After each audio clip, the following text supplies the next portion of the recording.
Look, I used to think saving money meant living in my parents' basement, eating ramen every night, and basically having no life. I would open my banking app, see $247 in my checking account, and think, well, at least it's not negative. Meanwhile, my friends were posting vacation photos, buying new clothes, going out every weekend, and I'm sitting there wondering how everyone else figured this out.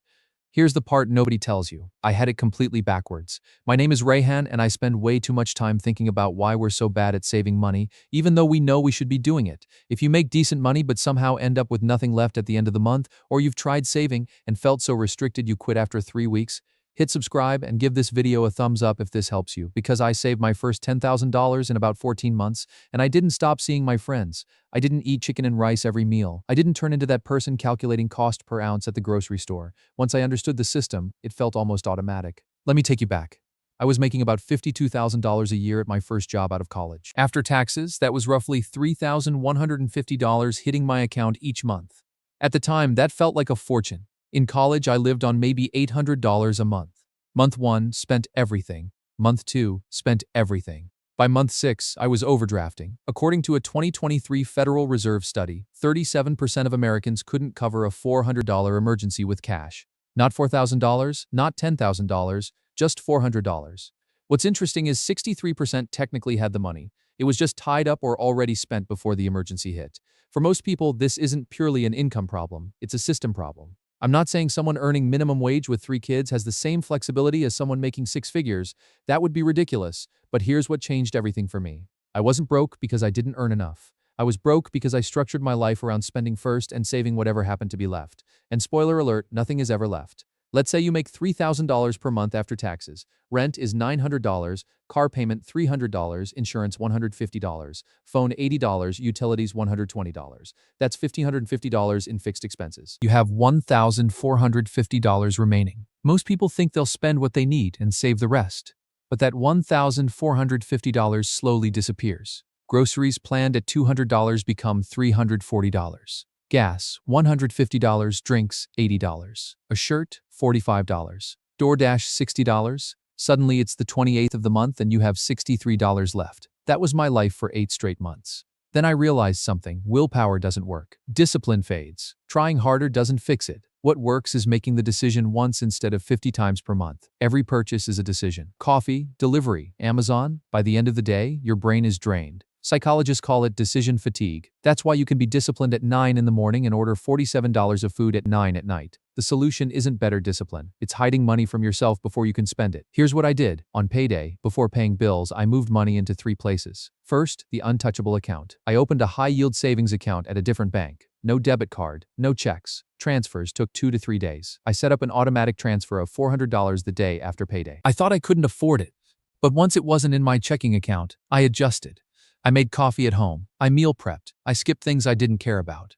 Second, the guilt-free fun account. I transferred $300 into a separate checking account just for fun. Restaurants, clothes, concerts. When that $300 was gone, I stopped spending. But while it was there, I spent without guilt. That's the key most advice ignores. Total deprivation leads to burnout.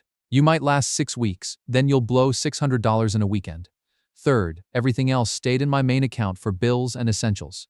I was taking home $3,150. $400 to savings, $300 to fun. That left $2,450. Fixed expenses were $1,550. That gave me about $900 for food, gas, and life. The first month was uncomfortable. I ran out of fun money on the 23rd. Friends went to a concert. I stayed home. Month 2 was easier. I made better choices. Ran out on the 27th. Month 3, I had $40 left on the 30th.